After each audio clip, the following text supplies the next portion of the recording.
Welcome to Chasing Hardware, the podcast that sits down with the sports figures you grew up with and hears their stories. Welcome to Chasing Hardware. I am your host, Rich Lamello. My guest today is in the Hockey Hall of Fame. He spent his entire career with the New York Islanders, including 8 of them as captain. Under his leadership, they won 4 Stanley Cups, and he also won 3 Norris trophies as the league's best defenseman. When he retired, he had more goals and points than any blue liner ever. And contrary to what Rangers fans might think, he didn't suck. Ladies and gentlemen, Mr. Denis Potvin. Denis, welcome to Chasing Hardware. Thank you very much, Rich. I appreciate the intro. Oh, and it's obviously it's my pleasure to have you on the show. As you know, what we do is we just kind of discuss your childhood and growing up, and then obviously the path to Long Island, and the stellar career you had there.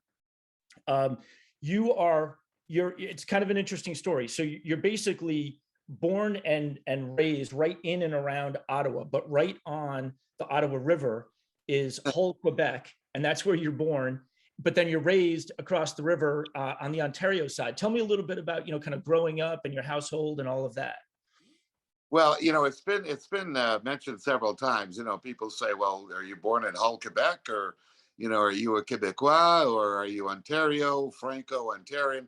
So I was born in Quebec at a Quebec hospital, but my dad thought that it was going to be less expensive to have the birth at a Quebec hospital at the time. But then I immediately came to Vanier, which used to be called Eastview. And that's a small 125, 130,000 community that is basically French Canadian within the city limits of Ottawa. So I was there until about 3 or 4 years old. And all of this is being told to me by my mom and dad. And then we settled in Overbrook, which is the eastern part of Ottawa. And that's where really everything started in terms of, going to school and playing hockey and all of that. So that's kind of the story about how it all began. But it certainly was in Ottawa. And I got very, very lucky because, in the mid 60s, the Ottawa 67s hockey team of the Major A came into Ottawa, and they basically bought all of the teams, like the Bantams and the Pee-wees and all of that stuff. So I within that organization, which was very competitive early. Okay. And yeah, so it's fascinating, one facet, for the listener who's not necessarily a huge hockey fan, one of the facets of hockey is, especially in Canada, a lot of these kids go away at like age 15 to the juniors, but you have to bill it. You're living in somebody else's house or a boarding house. But in your case, with the 67s, you're playing for the hometown team. So even though you're very young, you're like 13 when you join the 67s, which is crazy. At least you're doing it in your town. Were you able to live in your house, or did you have to go, bill it? No, I mean, that was one of the great things that I mentioned. I was very fortunate because, on several fronts. I don't think that I would have been invited to play junior hockey, at that age, had my brother Jean not been a member of the Ottawa 67s. So that helped a lot. And, the same thing happened when I turned pro. Patsy, my brother, was already a seasoned veteran in the NHL and had been acquired by the Islanders. So my dad basically took a basement, and we had his basement, and we had our own entrance. So we could go in and out of our bedrooms through the basement. And that's where basically my brother and I shared the same room. And, we played floor hockey in the basement. And, just like all kids in Canada, and I'm sure now in the US, you do it with those little sticks and whatnot. But I had competition. I had a brother who was 3.5 years older than me, and at that time maybe a little bit bigger. But it was a great upbringing because my dad, who himself had belonged to the Detroit Red Wings organization back in the late 30s, had played major junior hockey and against teams like the Verdun Maple Leafs. And if people want to go back, they'll find that a guy like Maurice Rocket Richard was playing for the Verdun Maple Leafs, and my dad played against him. But then dad had an injury and war came along, and the story goes on, but he was never able to make it to the big team in Detroit. But he was always a wonderful mentor and made it possible by building an outdoor rink outside, right outside the back door. I mean, it was so close to the back door that when lunchtime came along, we never took any skates up. We just sat on the porch and mom handed a peanut butter and jelly sandwich. And that was, we went back out to play. So it was a Canadian upbringing, no doubt about it. That's fascinating. I read that that obviously you and Jean, and you had another brother also, right? Another older brother.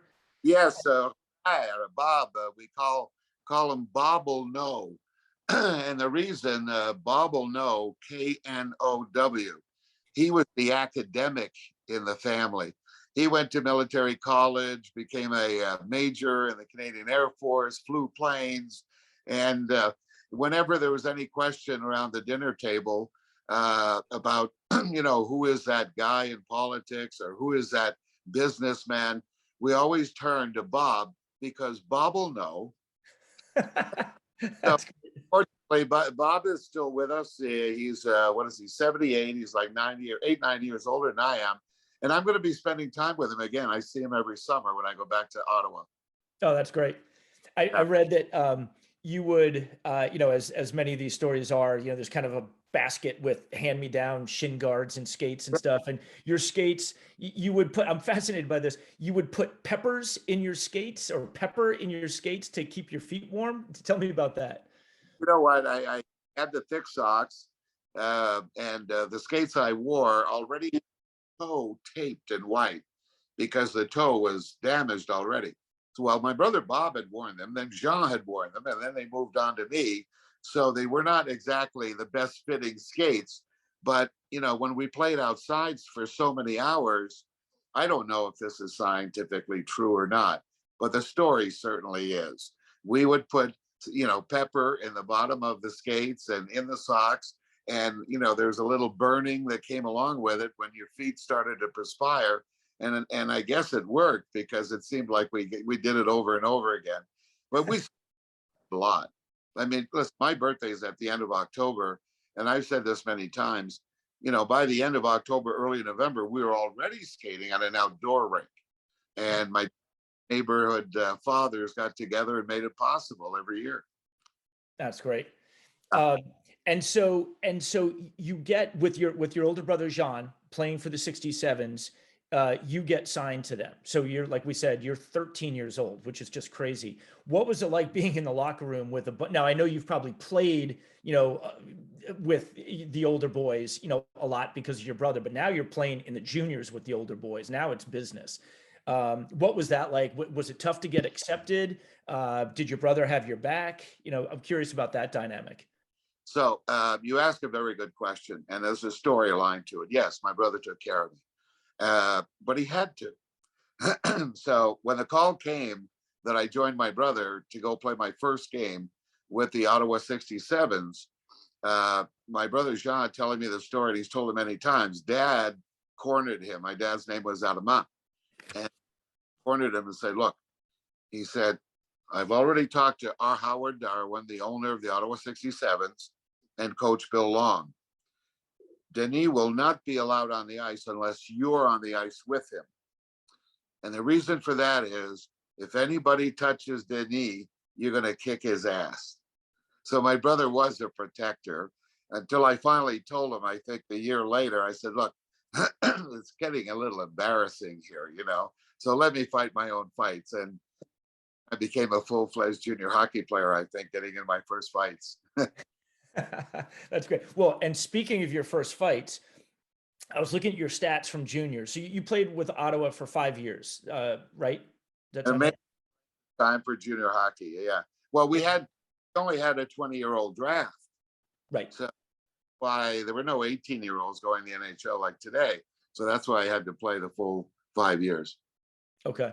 And so I looked at your stats and it's amazing. So, even then you're a very offensive defenseman. You average over a point a game, but in your last 3 years, you averaged 4 penalty minutes a game, which is a staggeringly high number, well above your average during your NHL career. Did you just kind of feel like you had to, play that game to get noticed? No, it wasn't that at all. I was feeling it was feeling like I might have been a target, but and I wasn't very happy. We didn't really have, the tough guys on our team. And so junior hockey was pretty rankus, it was pretty wild. And, when the opportunity came, I didn't really have a lot of patience. I had a short temper, which I had to work on later on. But a lot of those were obviously fighting majors, and some were expulsions and whatnot. But it was something that I had to work on. I had a great coach in Leo Boyven my last year, junior, and Leo, of course, great defenseman with the Boston and other teams.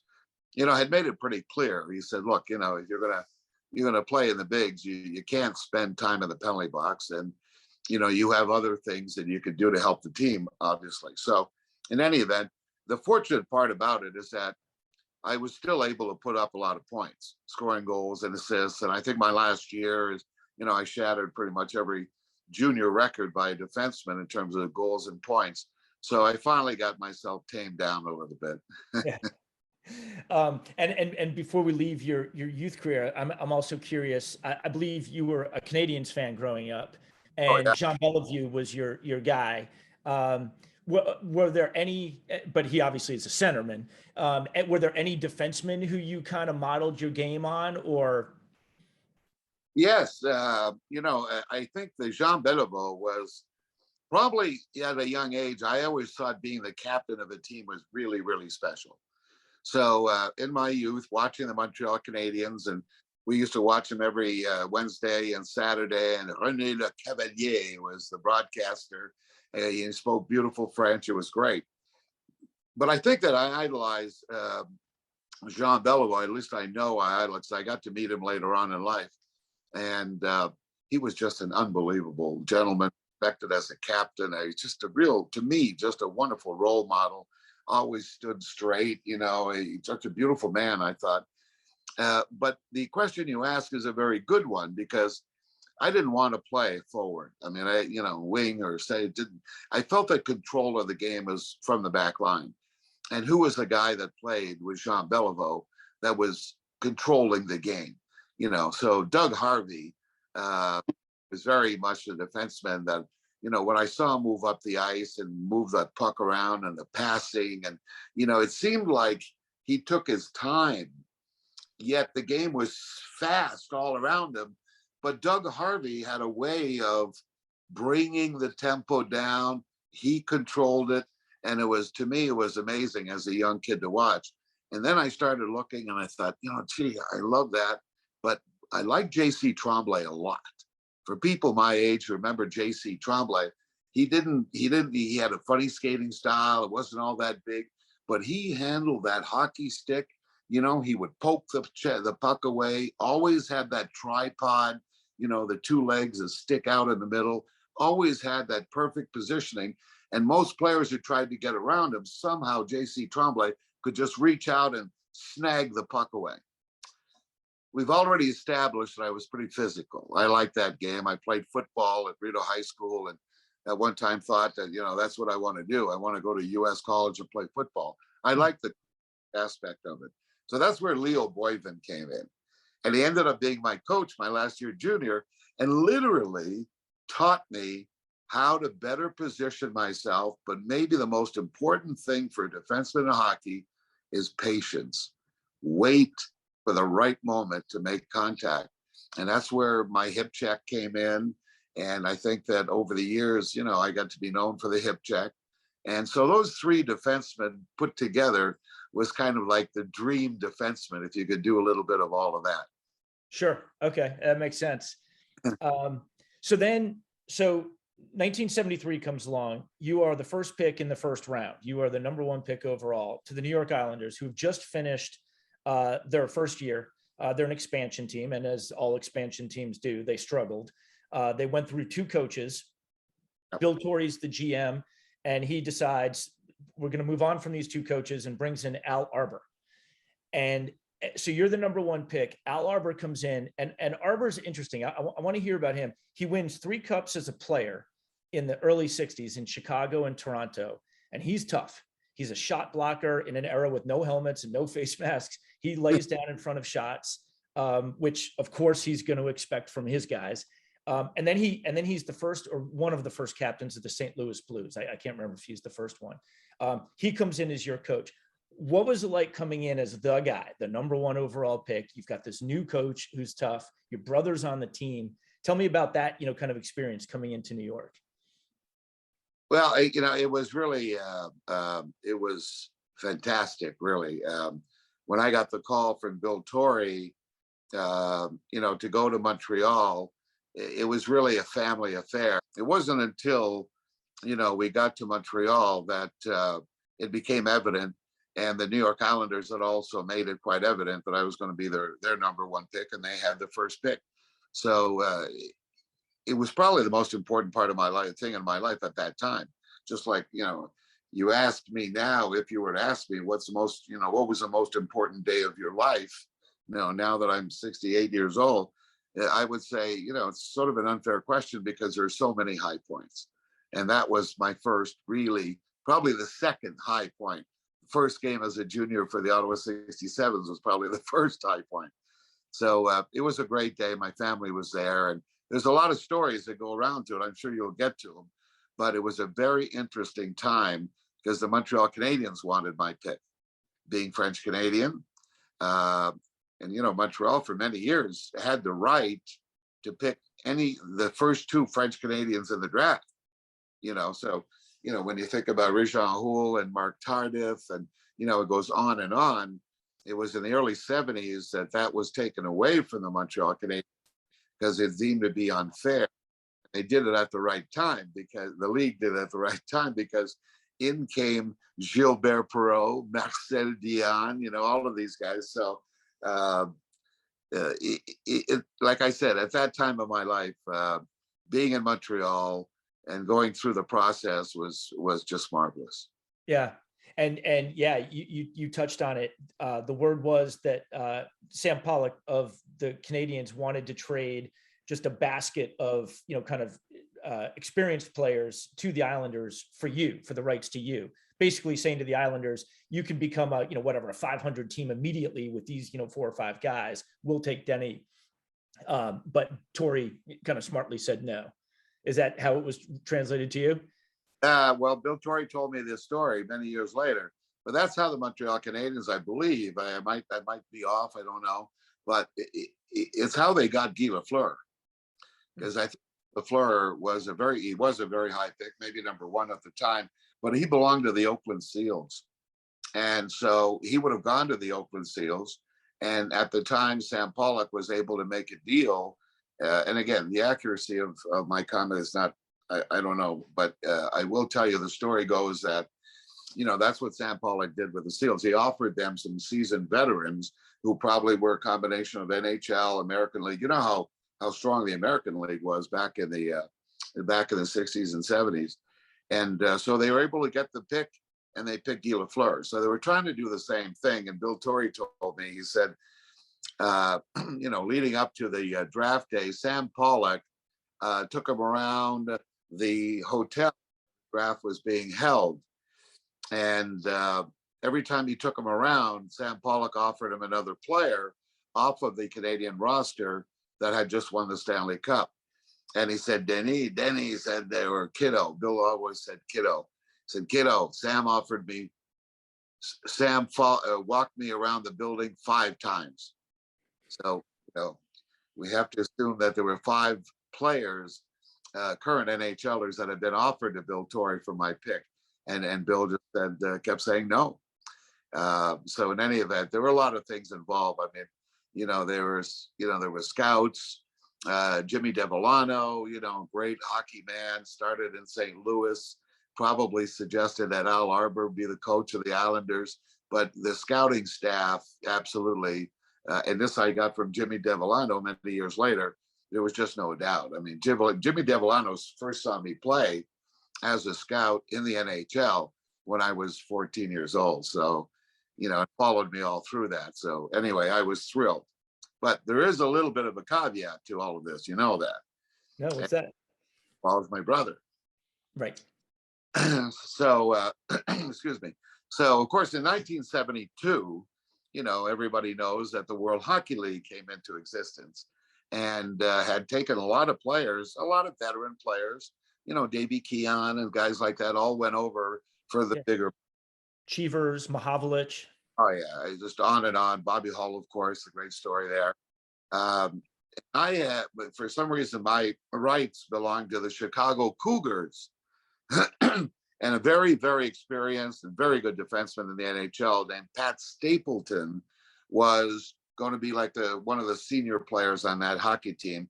So they made an offer, and my agents were looking at that, and but this, of course, is June 1973.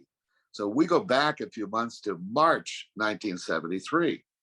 Bill Torrey and the Islander staff had pretty much decided they were going to pick me first.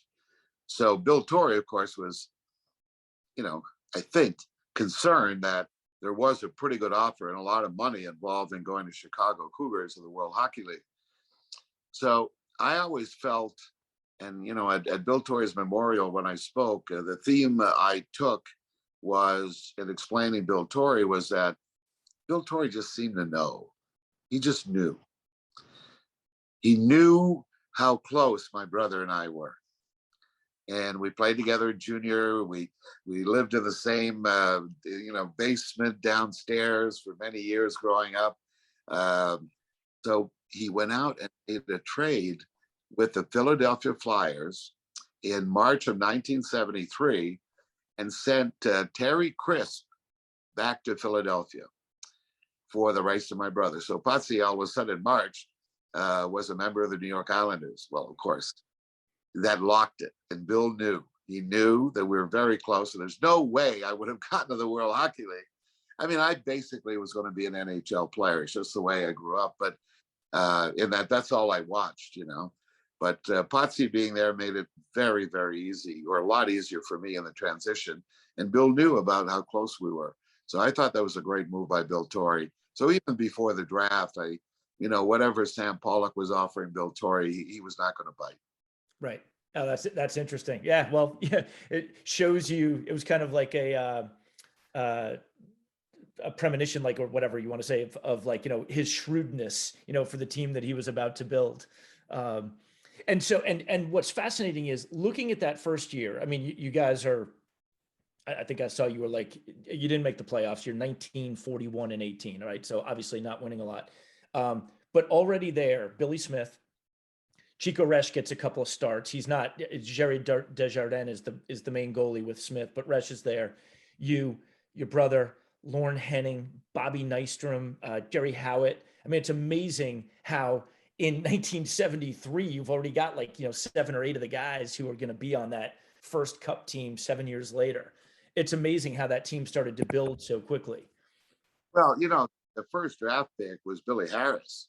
And I played against Billy because he played for the Toronto Marlboros junior, and big guy, great skater, and of course, tremendous player. I mean, I think his rookie year, he scored 28 goals for a team, I believe, only won 12 games.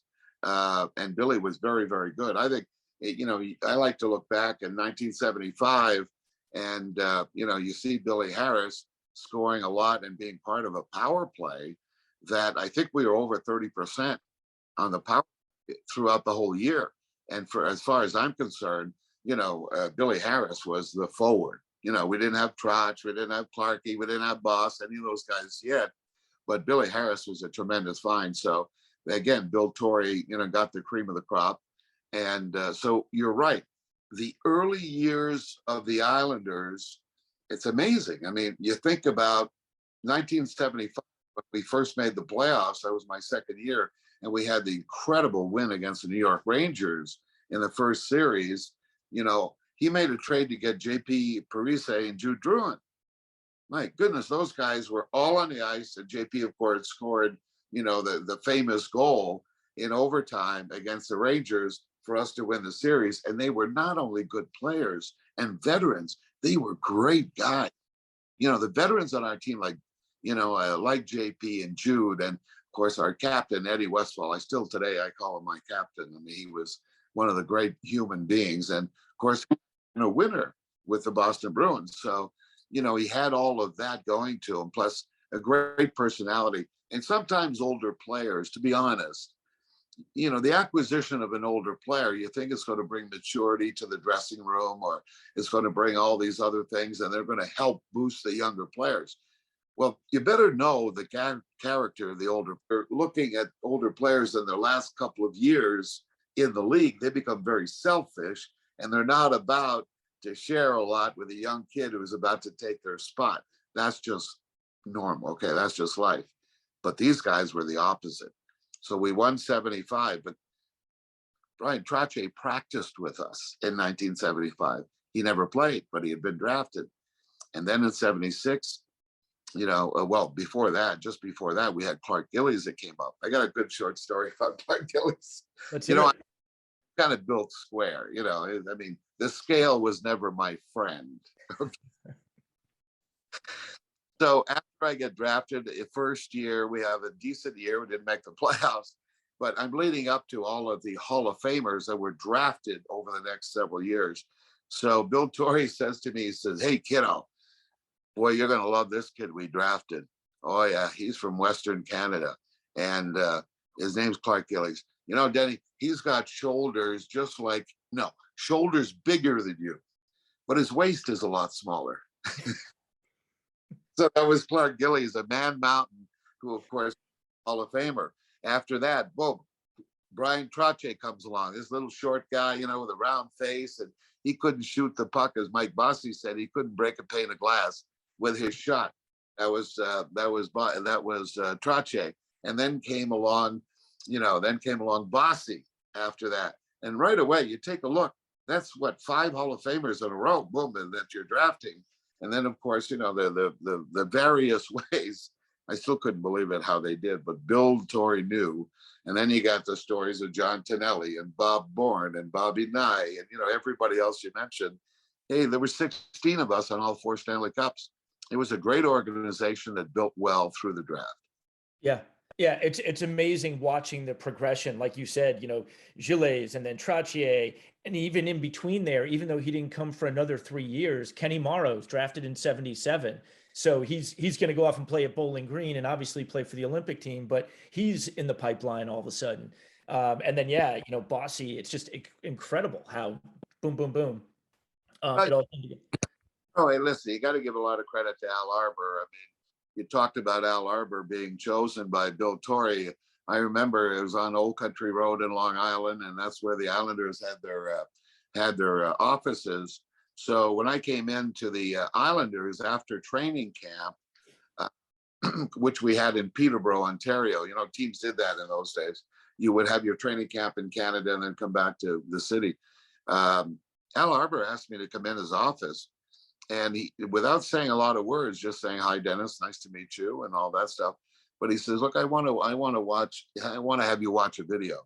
And we're watching a video, and there's a brawl on the ice, and our guys are just getting hammered, And also, part of the video was how unorganized it seemed the team was, and of course, he was showing video of the first year, as you alluded to, 2 coaches, and not a team with a lot of direction. And so in any event, he kind of quizzed me a little bit. He said, what do you think about this?" And I remember I've always been accused of being a little cocky, especially in the early years. But for me, it was always sort of a way to live up to my cockiness, I guess. And I remember saying to Bill, "That won't happen.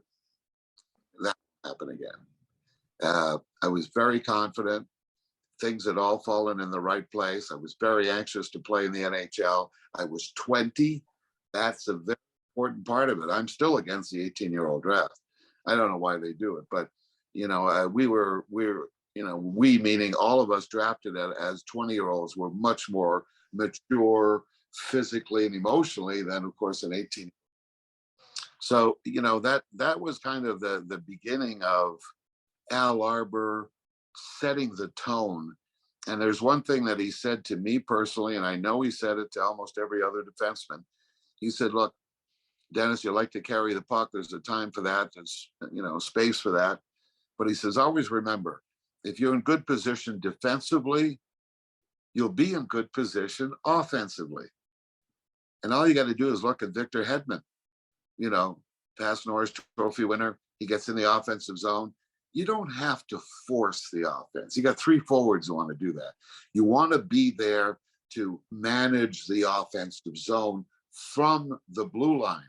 If something happens, you're still in good position defensively, right? If they break out, you're still, you at least have one man back. And a lot of Al's practices and theories were all about starting. If you're going to win, you're going to have to be good defensively. And look at what the teams have done over the years.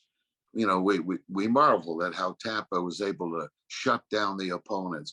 We marvel at the way Colorado ended up allowing 5 shots in the period by shutting down the neutral zone. We did that back in the 80s, shut down that neutral zone, take away their speed. And Al was a wonderful coach and tactician, and very humble, very humble. You know, he would do things like, we got to practice the power play now. You know, I would say, and Trotz and Boss, and we say, all right. So he would throw a puck in the corner, and he says, okay, you guys go practice the power play. I'll work with the other guys. Well, you can imagine the freedom we felt. Wow, nobody's telling me to go here, go there. Nobody's telling Boss how to play the power play. Nobody's all of a sudden chemistry started happening. You know, you could see where Trot, you know, built like a bull, would go in the corner. You can see where Clark Gillies would slide around the other corner. Boss would go from dot to dot on the power play. Stefan Pearson would pinch in. I'd go a little behind him. We were all doing things that were fun, and we were creating our own power play. So I think that was one of the big assets that Al Arbor brought as a coach. He was very direct, could have been very strict, punished us if we didn't, you know, play the way he wanted us to play, but he allowed us the freedom. And I think that's what creates Hall of Famers and great teams. Yeah, that's interesting. Yeah, it just allows instincts to take over. You're not overthinking anything. Just play hockey. Yeah, it's speaking of Al. I saw a great quote from you. You said, "It's never fun playing for Al when we lost. Our lives changed when we lost. There were consequences, and nobody wanted to lose." I think that kind of speaks to his mindset. I'll let you create and be instinctive, but don't lose. Well, you know, listen, I'll give you an example. I mean, I think we were chartering back then, and we had a particularly bad game in Detroit. No, we weren't chartering, of course, not back then. We were, you know, during the 70s, but we were becoming a good team in the NHL. And, you know, you get on the normal regular flight the next morning, 7:30, 8 o'clock. And, you know, normally you take the bus from the airport to the rink, practice rink, and you hop in your car and you go home. Well, not this time. I think his limit was, if you guys lose 2 in a row, your lives are going to change. And this was not just the early 70s now. This was in 81, 82, 83. It didn't matter if it was October or April. He didn't want to have mediocrity, and believed in us, made us believe in him. So when we got off the bus at the rink, and, you know, guys are jiggling their keys, ready to go to their cars, Al stands up at the front of the bus and he says, "Oh, by the way, we're on the ice in 30 minutes." Oh, I think you can imagine what that hour and a half on the ice looked like. You would pray that at some point a hockey puck would show up. So you had the pain of going board to board, end to end, circle around. Oh my goodness. The skating was painful and punishment. You could do that then as a coach. I don't know if they can get away with that now, but in any event, the message came across very clearly. So if we lost a game, we were damn better the next game, no doubt about it. Yeah, I'm picturing the scene from the movie Miracle where Herb Brooks, where the team is basically flat against, I don't know, Norway or something like that, and they're just out there with the lights off. The arena owner has gone home, and he's, you know, again. You know what? He may have known Al Arbor at some point, but it wasn't unusual for Al. But on the other hand, like giving us the puck in the offensive zone and saying, go and practice your power play. That was what the good side of it was.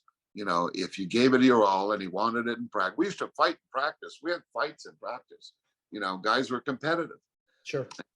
Al never got in the in between. He let it go. Of course, it never went too far. But in any event, he was, for a guy who played on defense, probably never carried the puck over center ice in his whole NHL career, which included 3 Stanley Cup championships, as you mentioned.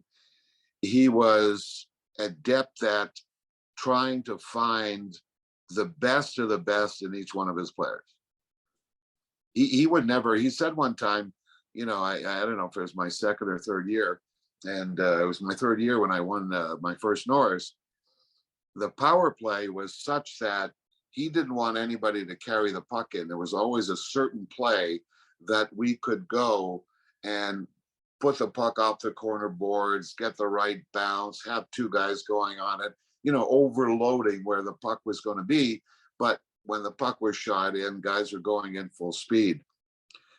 But he said, Dennis, you puck in. Wow. So there's no doubt that, think about it.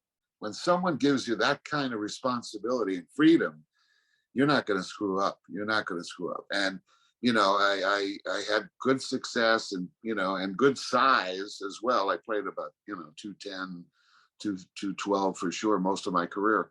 So I was able to make sure that I didn't screw up. Always remembering that, get back to your defensive position after you make the offensive play.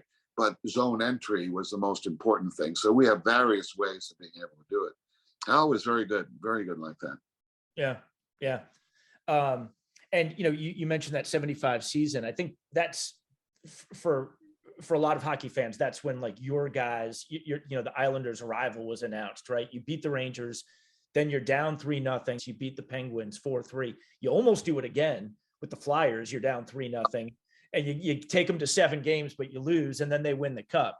I think that's when everybody thought there's something going on Long Island. What was that playoff run like? I mean, how electric was that? We were in a situation after beating the Rangers. We're a young team. And for us, growing up the last couple of years in New York, Rangers would come in Long Island, Rod Gilbert would score a goal, and the Coliseum would erupt. Hockey fans were Ranger fans, in New York, Long Island for, decades. That made us pretty mad. I remember Bobby Nystrom kind of going crazy about it one time in the dressing room, and it was pretty much, we got to beat him, that kind of thing, because we wanted to establish, our identity, and you had the gag line, with Rittel and Gilbert and Hatfield and Brad Park, and these are all superstar veteran hockey players playing for the Rangers, but we wanted to make our point. So that's why. 1975 was such a game changer, for all of us. And we get into the series against Pittsburgh, and I think we probably figured we'd already won the Cup, just by beating the Rangers. The psyche was such that we had already accomplished a lot.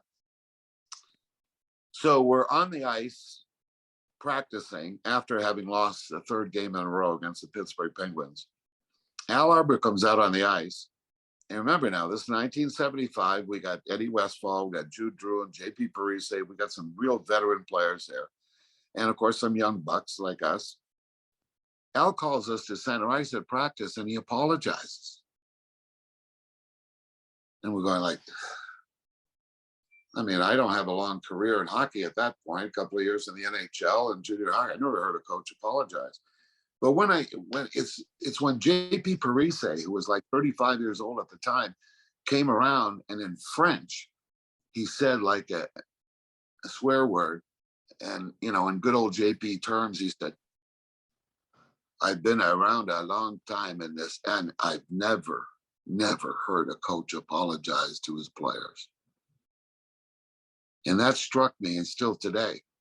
Al Arbor said, look, I have been injured. He had, I think, sciatic nerve, and had not been able to work with us at practice during the previous couple of weeks. He was always able to coach, but apparently in tremendous pain. He apologized for not doing his homework. Oh my God. I still feel, the emotions of the team at that time, and especially when JP said what he said. Eddie Westfall's there, a lot of guys.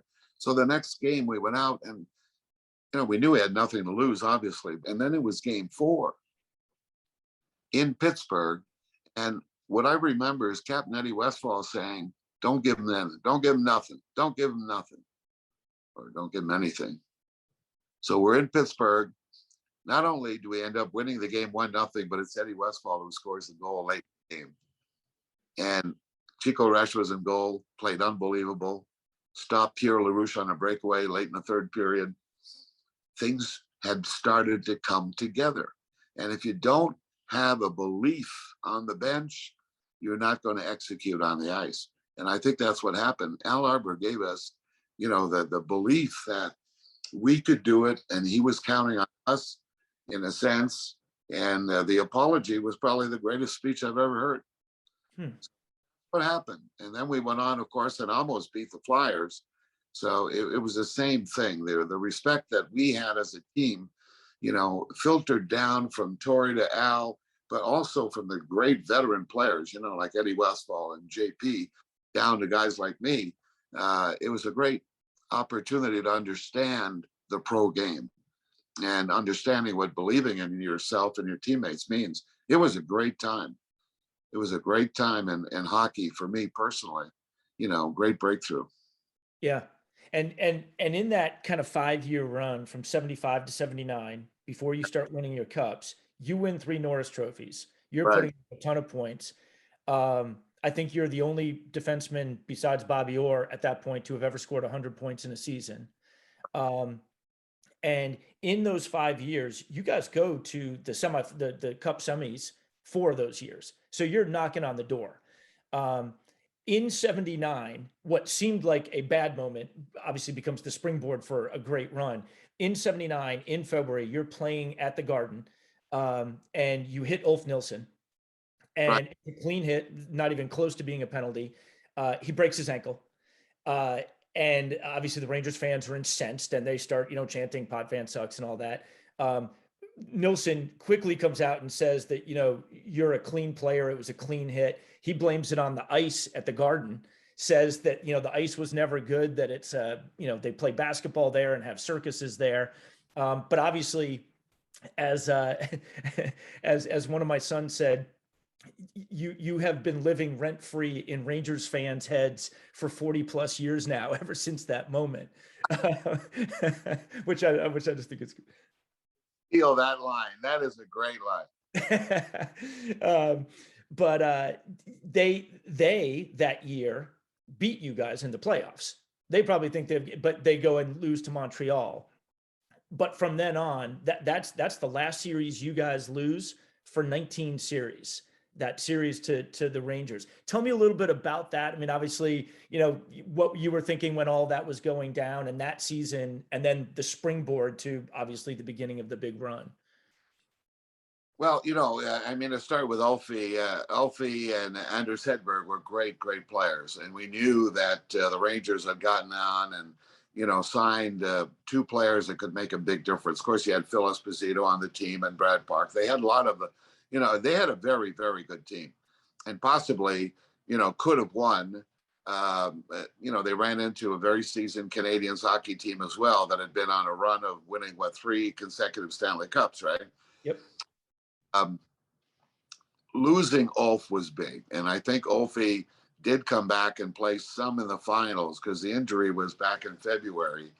But it was pretty evident that he wasn't, totally rehabilitated. And, it's hard to play with an injury, especially if it's an ankle injury.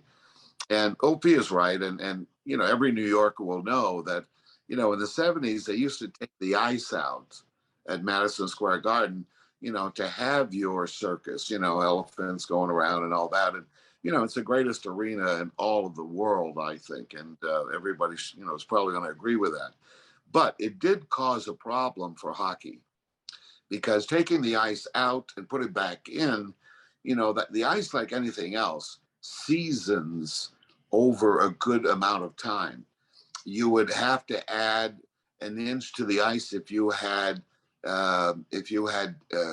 skating dancers, like if you had a show like a Disney show on ice, because with the picks and all that, you have to get the ice a little thicker.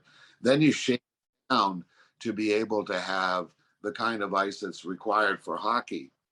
Well, by taking it out and trying to get it frozen quickly enough, it made the ice very brittle.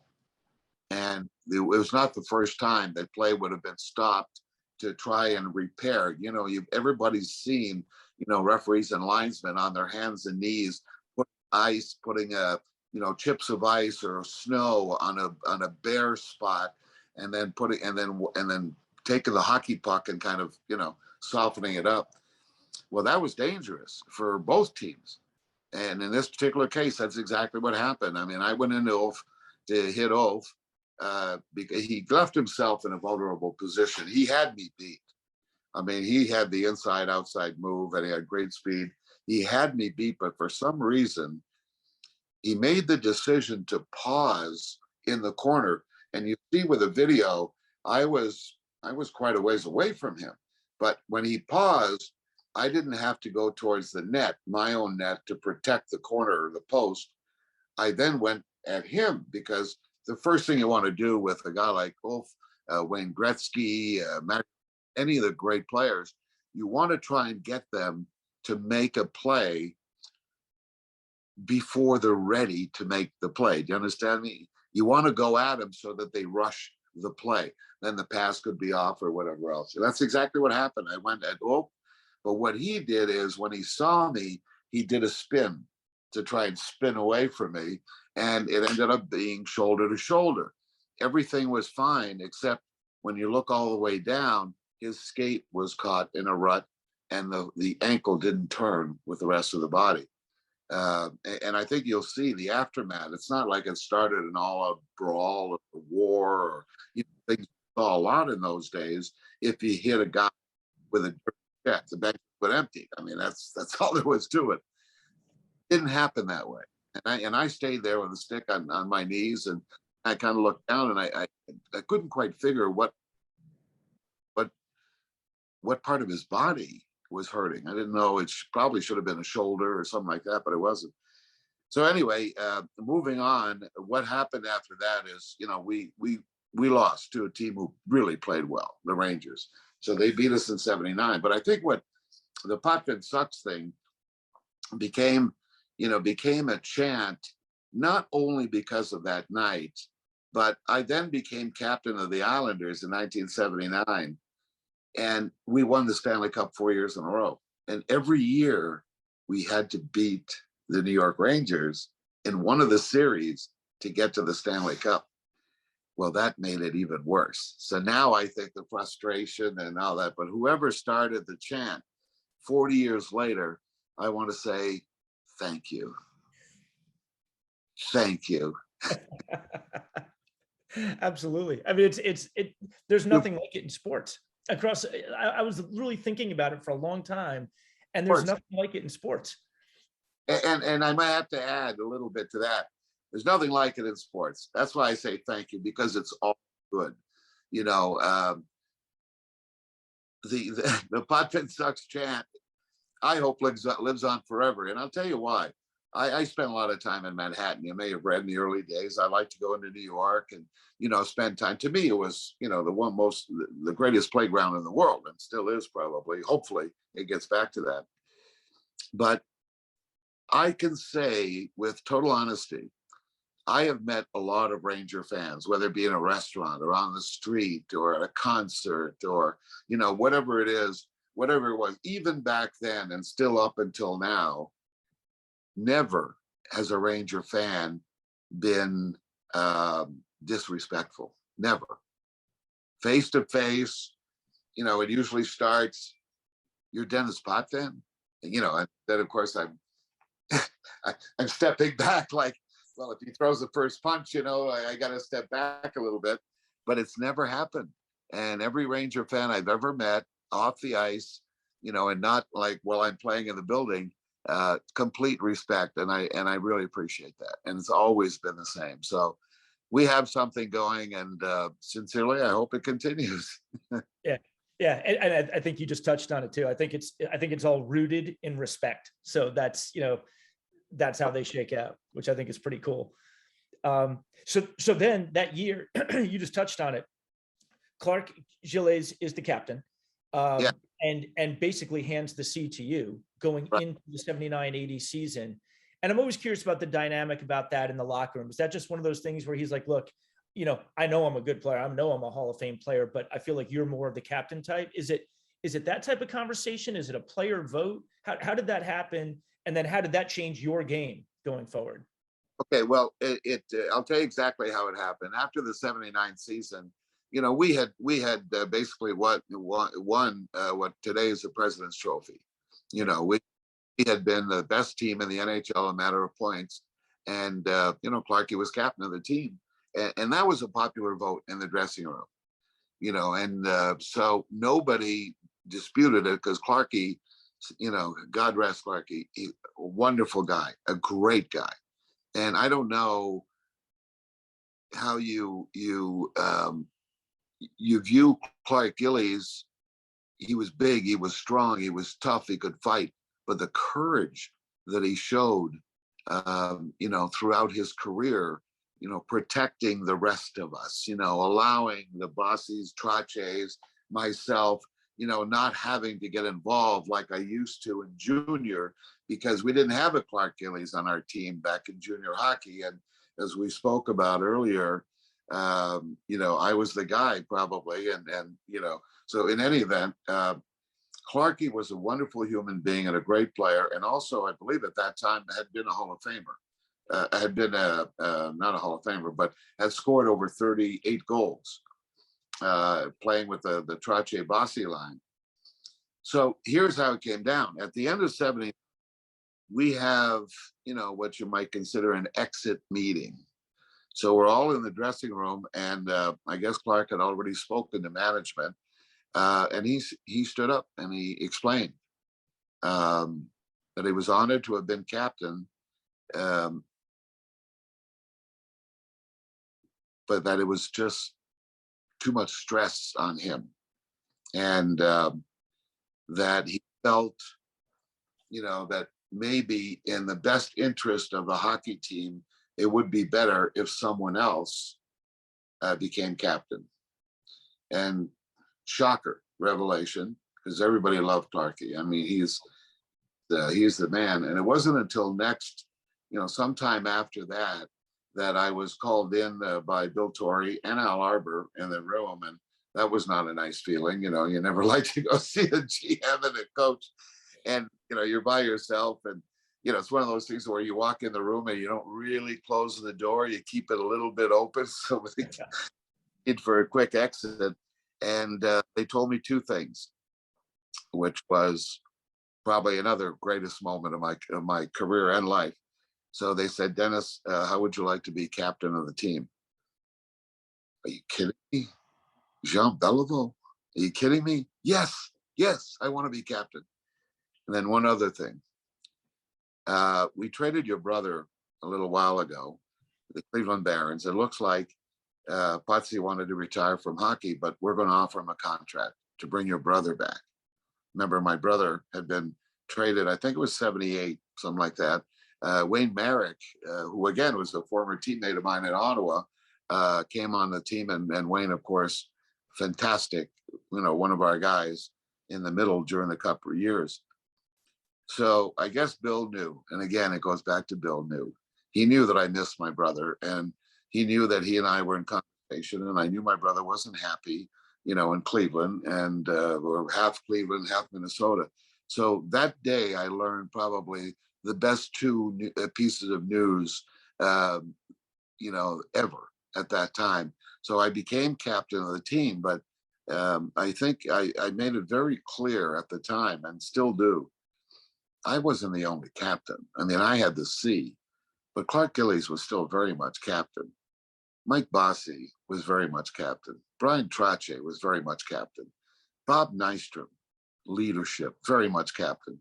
That's where we won. You can't win without 5, 6, 7 leaders in the dressing room who lead in their own way.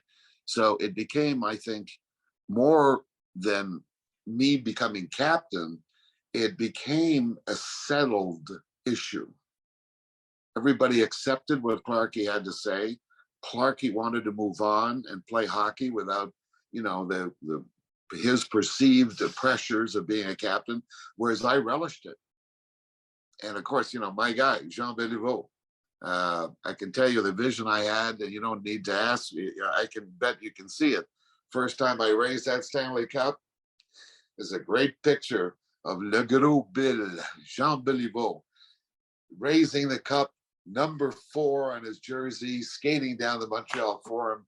That's the vision of a lifetime, and I was actually doing it. Yeah. Oh, that's, so cool. That's how the transition happened. And it was, Clarkie, like I said, God rest his soul. I will always say, never really gave up the captaincy. Captains talk to teammates, help out teammates when they can. We, including me, would still go to Clarkie at times. A little bit of a lift, and the guy had a joke, or he had some way, he had a way of lightening up the conversation. That's so cool.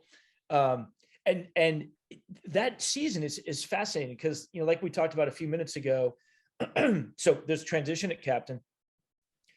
5 straight years you've gone to the semifinals but lost.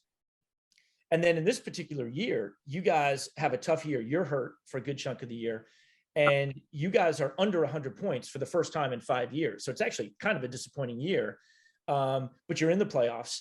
And right before the trade deadline, Bill Torrey trades Billy Harris and Dave Lewis, 2 of the centerpiece. Yeah, great guys, great players. They've been there from the beginning. Trades them for Butch Goring. That's when you know it's a business, because it ended up being the final piece of the puzzle that sets you guys up. But it's just got to be brutal in the locker room for a bit, right? Well, of course, it was brutal because, as you said, both Billy and Louis were, they were solid players. I told you about Billy Harris and the power play and the way he played, and Louis came in, 6'3", length, played a great defensive game. Here's a kid that's going to play for his team and sacrifice. Could have been the other way around, right? So Louis was a great guy, and very much, both those guys are very much good friends of ours still today. So it really started a little bit earlier. If we go back, and you mentioned I missed over 30 that year, really with the only injury I've ever had in pro sports. I mean, it was my thumb. The thumb got pulled all the way back here and snapped the ligament, and it was just one of those things that we made a decision, meaning Bill Torrey, Al Arbor, the organization, myself, my family, that we were going to go for the surgery. And I could possibly have played with a cast on for the rest of the year, but the long term was better to have surgery. And one of the great doctors in the world, a guy named Charlie Malone, who happened to have just operated on Goose Gossage, remember the pitcher, for the same injury, was the guy who did the work on my hand. And my thumb, the right thumb that was injured, became the strongest, stronger than the other side. You know what I mean? So anyway, that's the story there. Bill Torrey made a couple of moves. A guy named Dave Langevin, who was in the Oiler organization, all of a sudden appeared at training camp. I don't know how it happened. 6'3", 240-pound defensive defenseman. We were, remember that first meeting with Al Arbor with the showing the bench brawl, when he brought me in the office and he showed me the bench brawl. He knew what he was saying, right? So we then go and get a guy named Gord Lane. Wow. Gordy Lane was playing for the Washington Capitals. I know I was afraid of him because he had those eyes, and he had the big head, and he was a tough guy, but he good defenseman. So he makes a trade and gets Gordy Lane. That's like in December. And then, of course, you move on. I think the team was in 15th place at Christmas, 1979, of 16 teams. And, I'm watching. I got hurt November 4th, and I didn't come back till March 1st. And who did I find next to me on the ice March 1st? This tall, lanky guy with a dark beard, and his name's Kenny Morrow. He just finished winning the Olympic gold. Of course, we knew everything, and you couldn't get a word out of Kenny. Real quiet guy, and so we talked a little bit of practice. So March 1st, I came back. Kenny Morrow was on the ice. Gord Lane was a part of the defense, as was Dave Langevin. And then, the famous trade for Butch Goring. I mean, we had Trotch as, most valuable player in the league, probably at that time, but we didn't have the depth in the middle. We had, we just didn't have the depth. And I think, I can't remember the trade exactly that got Gord Lane, but I think it was Mike Kuzicki, who was a good, slick forward, but not with the experience. And when Butch Goring showed up, he brought two things. He brought experience. He'd been around. He had also been on Stanley Cup, on Calder Cup teams in the American League. And you know who his teammates were? Billy Smith, Jean Potvin. So he was familiar. Bill Torrey knew all these things. He just knew. So when Butch Goring came in, right away, one of the things Butch said after playing a couple of games, and maybe we weren't at our best, but I remember him standing up very clearly, and he stands up and he said, "Look, I got to say something to you." And Butch never had, his tongue in his pocket. He always, would say whatever he felt, which was usually the right thing. He said, "You guys don't know how good you are." A couple of expletives, along the way, but he said, "You guys don't know how good you are." I mean, I played in LA. Everybody sees you guys as like the next one, in terms of a team. And I think we kind of woke up. So adding those defensemen, adding Butch Goring, bringing back my brother Jean, brought in experience, my Potsy, guys who were great in the dressing room, but really solidified our defense core, with the addition of Morrow and Gord Lane. And we went in the last month of the season, I think we won like 18 of 20 games. It was a whole different hockey team. Yeah. And Bill League was quoted as saying, he said, you're going to be successful all the way to the cup. You're going to build a team for the season. Then you got to build a different kind of team for the playoff. So he shored up the defense on the team and then brought in a mature, very successful 10 years in a row, scoring 20 plus goals, Butch Goring, to back up Brian Trottier. And hey, that was it. It rounded it out. Yeah. And tell me if I've got this right. You guys go into the playoffs. So you've kind of got this team that's come together now. You're playing Boston in the second round, I think, and they're a physical team, right? They're Terry O'Reilly and Milbury and Wensink and Stan Jonathan, guys like that. And you guys play a very physical series with them. There's one, O'Reilly's fighting Clark, and Jerry Howitt's fighting Cashman. There's kind of people peeling off, fighting all over the place. Very physical. You win the series. And then against Philadelphia, who is going to be physical in the final, there's almost a mindset of don't retaliate. We're going to beat them on the power play. And you score 15 power play goals in 5 or 6 games, Yeah, out of 40. I mean, almost 50%, you're whatever, 40%. And you made them pay. And so it was almost like rope-a-dope. Like, we're going to be really physical. We're going to show you tape of us being really physical and fighting. And then when you want to take a swing at us and draw us into a fight, Philadelphia, we're not going to do it. And we're going to score power play goals. Well, listen, we never took a step back, but it was pretty evident right from the get-go that game 1 in Philadelphia was huge. They took the lead. It was a 2-1 hockey game. I think it was second period. We got a power play. I scored on the power play goal. Then the game goes into overtime. They take another penalty. I think it was Jimmy Watson took a penalty on John Tonelli, holding. We got a power play, and I scored the game-winning goal. on the power play. So now all of a sudden we've won the first game of the finals in their building. Home ice advantage now becomes ours. It was a huge win for all of us. And, the bottom line was we established what the game plan was. We can score on the power play. And yes, our team scored 15 power play goals in 6 games. It's an unbelievable number. And that was the way we ended up beating the Flyers. Because remember, that year, the Flyers had gone 35 games without a loss. There's no overtime in 1980. So, you would end the game tied at 1, both teams got a point. But, it just sort of solidifies the fact that the Flyers were the best team in the NHL. And I love that playoff format, by the way, because it was a format where the 2 best teams finally met in the finals. And it was memorable. And from that point on, I remember being asked, can you guys, could you guys win another one? And, like old Denis Potvin, I said, sure. Yeah, we can win several. Of course, it's just like, I say it because I want to make myself live up to it, okay? And it was my own little challenge. So ego is never a bad thing, believe me. So in any event, we went on, and then it's history just takes over. And but the coaching stayed hard. Like I said to you before, because Al Arbor didn't want complacency. Right. Yeah. And yeah, so then all of a sudden, then the streak begins. So you then knock off the North Stars, you knock off Vancouver, and then then like the big up and coming young team, all these young guns is Edmonton, and you take care of them in '83. You sweep them. And I remember there's a great documentary called it's about those young Oilers. I think it's called The Boys on the Bus. Have you seen that? No, I have not. I look for it.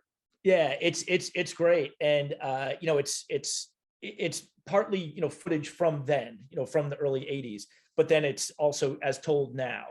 And there's a scene with Gretzky where he says they're walking out of the arena after you've won, after you've beaten them in '83, and they're thinking, oh, we'll be back and all this stuff, and obviously they were, but they're walking past your locker room. And you guys have just won your 4th Stanley Cup, right? And everybody's obviously joyous, but they walk by and they see the ice packs and the wraps and the people in hot tubs, and and they're like, oh my God, we have work to do. Like, this is it. Like, we need to we need for this to have taken a physical toll for us to get to that next level. And so that's what they took into the next season, was walking by your locker room and seeing the price that you guys paid to win that cup. I thought it was a pretty cool moment in the documentary. Well, it tells you, first of all, I don't think there's any organization in the NHL that will speak more highly of the Islanders than the Oilers, because we had also beaten them a couple of years before in the playoffs. I think it was the 3rd time that we ended up beating them in the playoffs. And then, of course, in '83, it was a totally unpredictable 4-game sweep. And by the way, Mike Bossy wasn't able to play the first game in Edmonton. Mm. That he was, I think it was laryngitis. It wasn't an injury. It was something like he was sick for some reason, and he didn't play the first game. So, what we did is we went back to, the old Islanders. We could shut anybody down. And I remember Al talking about, don't wait for them at our blue line, meet them at center ice, and that was kind of the way that, when you see a guy like Mark Messier wind up behind the net or come around the corner, you knew that they were trying to get the puck to him at top speed. But, he couldn't really look back for the puck and then look to see where we were, because it could have been dangerous, right? And, I was always trying to stand up, and Kenny Morrow and all of us did the same thing. So it was a team defense that won that game. And I think then the second game, I think it was 6-3. We won the second game. And then we had to go back to Long Island. So, it was a different Oiler mentality at that point. You could just see it in their eyes. And that was a lot different than the year after in '84. I could see eyes that they were not the same young bucks that had, didn't have the experience of playing in these kinds of games. And that's what made them a champion eventually. But I've often heard comments, from Gretz and Paul Coffey, and that, when they talk about those series, it really, it really warms my heart to see the respect they had for our organization. And of course, eventually they put their own stamp on the NHL, and as a dynasty, winning, was it 5 and 7 years after that. So that was a very memorable playoff for us, probably the greatest. We played really well, really well as a team. Yeah. Obviously, you're compared to a number of different players, but Bobby Orr, his career was kind of winding down when you came into the league. I mean, there was certainly overlap for a few years, but he was injured and he went to Chicago. All kind of in your first few years. What did you have much of a relationship with him? I mean, he was, you were kind of that next guy who was scoring a lot like he had. Did you have much of a relationship with him? No, none. As a matter of fact, not until 1976 when we were teammates in Canada Cup. But that's not just Bobby. It's every player. I mean, I played 10, 12 years against Bobby Clarke, and I would never have said hello to him. I mean, it was never like that. I mean, I remember going to, it could have been, it wasn't Chicago. I think it was Montreal or one of the All-Star games. Oh no, it was Buffalo. So in any event, I'm sitting there at the All-Star game, and I remember Trotch and Boss are sitting next to me, and we're on the Eastern All-Star team. And so is,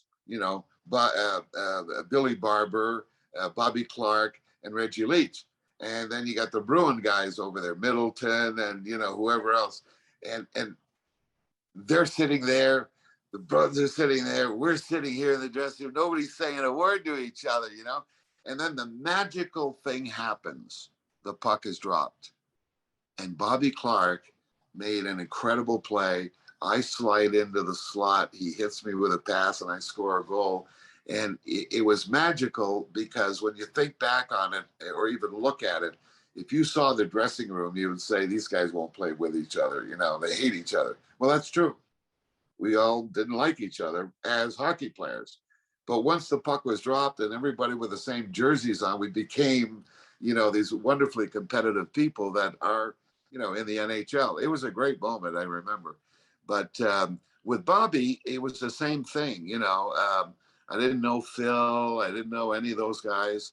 I played, with Frank Mahovlich one year in the All-Star game, but you would never have associated with players from the other team. There was no free agency, and players didn't get moved, not the top players anyway. And our team throughout, like just I said earlier, 16 guys, on the 4 Stanley Cups. There wasn't a lot of movement on our team. It was one guy, would come in, Bobby Lorimer, and Mike McEwen would come in, but there was usually one addition. So, no.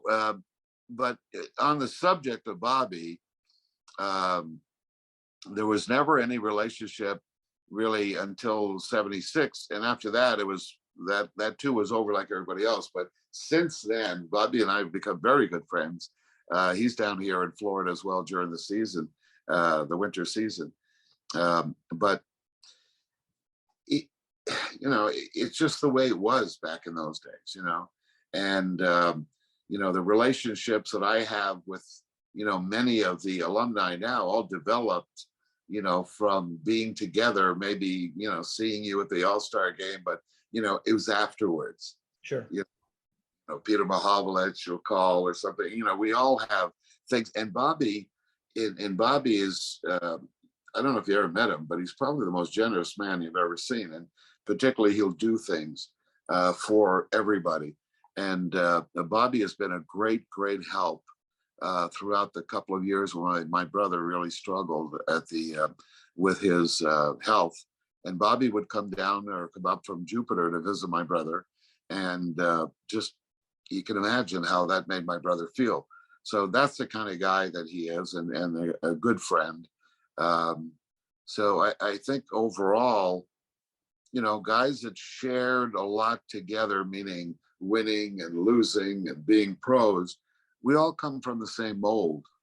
And, Bobby was in my head, since I was 13. The first time I stepped on the ice, for the Ottawa 67s, I don't know how I played, but I played. And the next morning, there's a big picture in the paper, the next Bobby Orr. Does anybody want that kind of pressure? That's for sure. Sure, you're never going to equal what Bobby was and making the game totally different. I'll ask you, Bobby Orr won, as an example of what I'm talking about. So Bobby wins 8 consecutive Norrises. Unbelievable. Who was the guy that won the Norris before Bobby started on the 8th Norris trip? It's funny, in doing the research for this, I saw his name, and I have to admit, I didn't know the name. So people say, well, did Bobby Orr change the game of hockey? So I said, yes. And as I'm saying to you right now, the guy who won the best defenseman in the NHL before Bobby Orr started was a guy named Harry Howell. Oh, was it Harry Howell? Okay. I thought it was somebody different. Okay. Wow. Yeah. So Harry Howell, remember, played for the Rangers. Harry Howell, he was a Al Arbor type defenseman. So when Bobby came in, the structure of the game changed for the better. Right. And playing junior hockey, and I find myself, wanting to partake in the offense. Nobody was telling me, no, you can't do that. Well, they're starting to do that in the NHL now.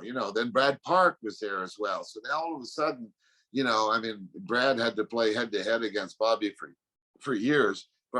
Probably should have been the guy who was the most number 2 in the Norris decision every one of those years. Brad Park, great player and good friend. But Bobby Orr changed the game, and for me, was in my head from the time I was a junior hockey player because of the timing, and obviously there hadn't been another player who joined the major junior A at such a young age other than Bobby Orr. Right. That's a cool story. Curious, and I've taken up a ton of your time, so I'll wrap it up. I'll just ask this question. I'm curious, 2 things. One, was there a goalie? Like every pitcher has a batter they just, can't get out, or vice versa. Was there a goalie who was just stoned you every time and drove you crazy? And it might not have been Ken Dryden. Could have been, some guy who, doesn't really rate. Was there like that guy? What a great question. And rarely asked. Yeah, everybody's got somebody. Okay. And I don't know why, but his name was Dennis Herron. You're going to have to go back and research Dennis Herron. Was he Penguins? He was with the Penguins, exactly. And I don't understand. And, I just couldn't get anything by him. And it was year after year. And I don't know how many years he played, but he stuck in my head. I just couldn't score on him. And, I think that he may have ended up with the Boston Bruins. And one of my last games in the NHL, I had 1,052 points, and I was playing in my 1,055th game or something like that. And I really wanted to get to a point a game in my career. I didn't, but it was that guy again who was in goal. And I must have had 10 shots that game, and I still couldn't get anything through him. And Dennis Herron, it's a great question because, it's never asked. But Dennis Herron, to me, was the guy that was in my head. I don't know if I ever scored against him. That's awesome. That's funny. That probably makes it, if he ever hears that, it probably makes his day. Or I French-Canadian guy, and, the word gets around. And I've never had another goaltender that I could put in that same category, That's awesome. Well, Denis Potvin, I have to say it's been fascinating hearing, the whole arc of your career from growing up in Ottawa and the Ottawa area, and, obviously your years with the 67s and the Islanders and all that, the anecdotes along the way. Just fascinating to listen to. I really appreciate you coming on Chasing Hardware. Well, you know what? Yeah. Thank you for the opportunity. It's really fun to talk about these things. And I just thought your line of questioning was outstanding. So I appreciate it. Oh, well, thank you very much. I appreciate it. And thank you for listening to Chasing Hardware. I've been your host, Rich Lumello. The Michael Stanley Band brought us in, and the Suburbs with Life is Like are going to take us out. Speak to you next time. Tonight, it feels like life. Come on. Life is like